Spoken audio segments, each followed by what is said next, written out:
MBBS students अपनी मांगों को लेकर क्लासेस उन्होंने छोड़ दी है और एक ही जो समस्या सामने निकल कर आ रही है वो यही है कि बॉन्ड पॉलिसी को वापस लिया जाए या फिर नौकरी की गारंटी दी जाए, क्योंकि हरियाणा सरकार की तरफ से नौकरी की गारंटी नहीं है और बॉन्ड पॉलिसी के तहत तमाम एमबीबीएस स्टूडेंट्स को 40 लाख रुपए भरने का नोटिफिकेशन जारी हुआ है। और ऐसे में पिछले लंबे समय से बात की जाए करनाल की कल्पना चावला मेडिकल अस्पताल एवं कॉलेज की या फिर पीजीआई रोहतक की, वहां पर भी स्टूडेंट इस तरीके से धरना प्रदर्शन करते हुए नजर आते हैं। आज रेजिडेंट डॉक्टर ने भी 2 घंटे के लिए पेन डाउन किया है, यानी कि उन्होंने काम बंद किया है और उससे कहीं ना कहीं ओपीडी भी प्रभावित होती है। तमाम रेजिडेंट डॉक्टर हमारे साथ हैं, उनसे एक बार जान लेते हैं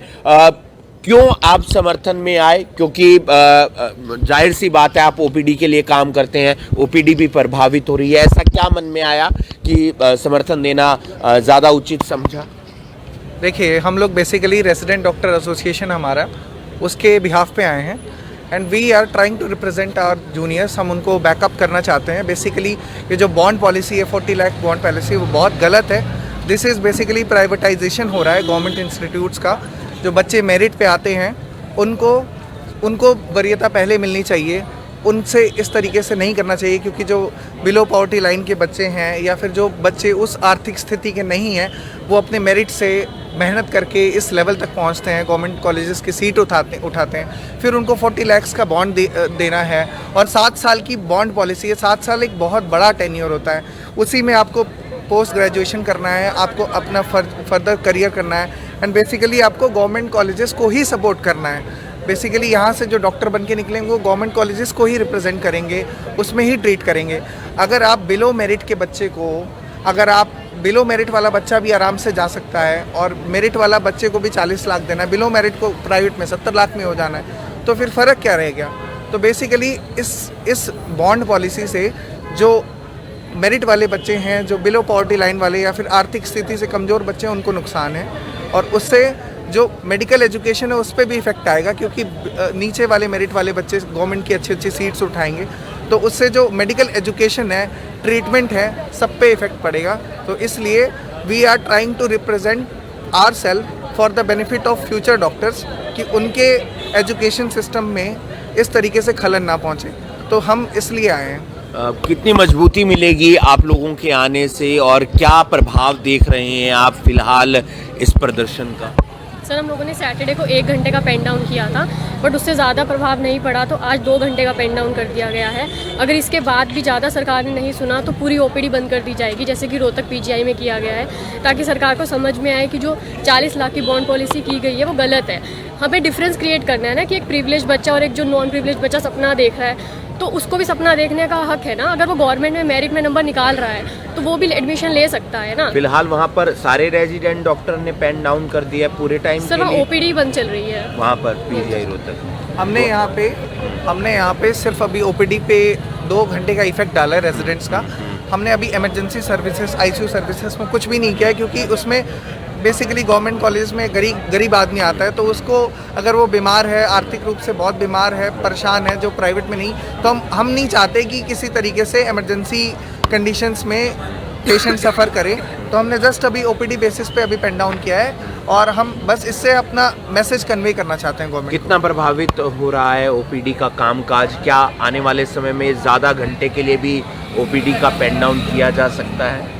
देखिए, हम आरडी की तरफ से आज इसलिए आए कि हमारा एक स्ट्रॉन्ग मैसेज कन्वे करना चाह रहे हैं सरकार को कि देखिए, सामाजिक दूरियां ख़त्म होनी चाहिए, छोटे बड़े की दूरियां ख़त्म होनी चाहिए। इसलिए सरकारी इंस्टीट्यूट्स होते हैं और प्राइवेट इंस्टीट्यूट होते हैं। जो प्रिविलेज्ड है वो एक्सेसिबल है, वो अपने बच्चे को प्राइवेट इंस्टीट्यूट में पढ़ाने के लिए एक्सेसिबल है। लेकिन मैं ये पूछना चाहता हूँ कि पब्लिक को भी अवेयर करना चाहता हूँ कि एक छोटे घर का बच्चा अगर डॉक्टर बनना चाहता है, वो इस देश की सेवा करना चाहता है, तो उसको इस इंस्टीट्यूट में आने के लिए कैसे करेगा? उसके माता पिता, उसके घर वाले ये 40 लाख का बर्डन कहाँ से संभाल पाएंगे? वो तो इस चिंता में पड़े रहेंगे कि मेरे बच्चे का पैसा कहाँ से मैं दूंगा, वो 40 लाख रुपए हम घर बेच के पढ़ाएं या कैसे पढ़ाएं।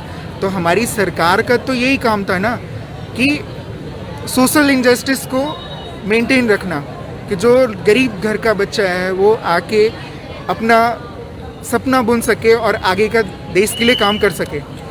तो मैं पर्सनली ये चाहता हूँ कि ये पॉलिसी ख़त्म की जाए और गवर्नमेंट इंस्टीट्यूट को गवर्नमेंट इंस्टीट्यूट ही रहने दिया जाए, इसको प्राइवेटाइजेशन ना होने दिया जाए।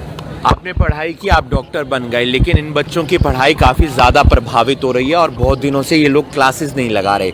आप क्या समझ पा रहे हैं कि क्या इन पर, इनकी मनोदिशा पर गुजर रही होगी इस समय, इनकी मेंटली हालत क्या होगी, इनके परिवार वालों की क्या स्थिति होगी?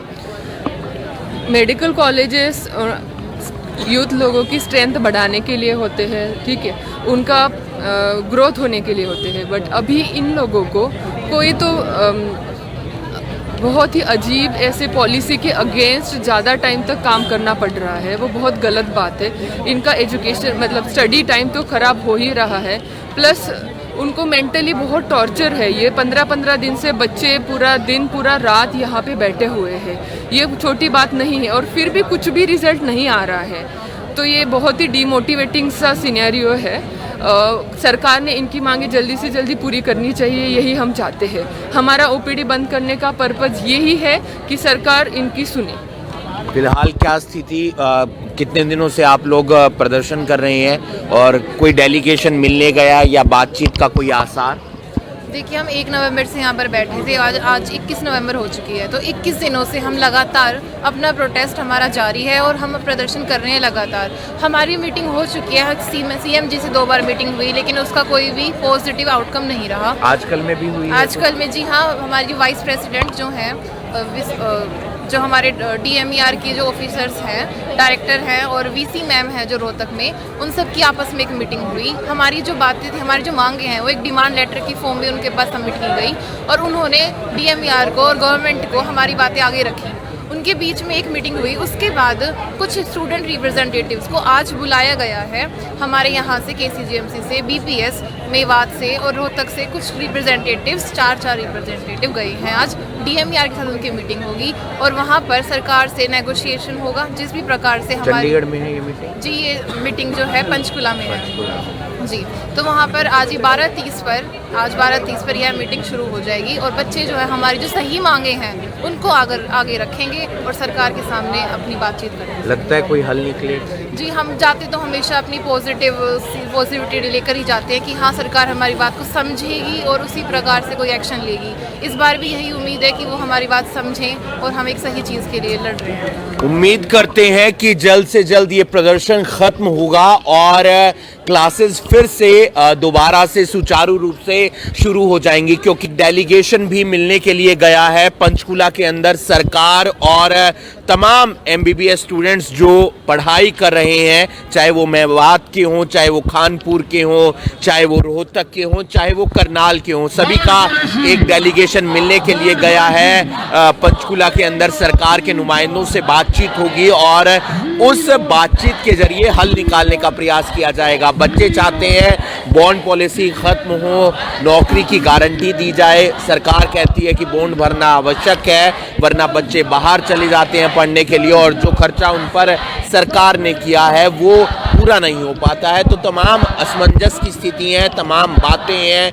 जिसको लेकर ये प्रदर्शन चल रहा है। तकरीबन 21 दिन हो चुके हैं, हल कोई निकला नहीं है, पढ़ाई प्रभावित हो रही है। आज रेजिडेंट डॉक्टर्स ने भी यहाँ पर समर्थन दिया इस प्रदर्शन में। MBBS स्टूडेंट्स के साथ हल कब निकलेगा, हर कोई ये जानना चाहता है और उसके लिए सरकार और MBBS स्टूडेंट्स के डेलीगेशन की एक बातचीत हो रही है। इस वीडियो को आप ज़्यादा से ज़्यादा शेयर कीजिए और बाकी तमाम खबरों के लिए आप जुड़े रहिए करनाल ब्रेकिंग न्यूज़ के साथ। नमस्कार।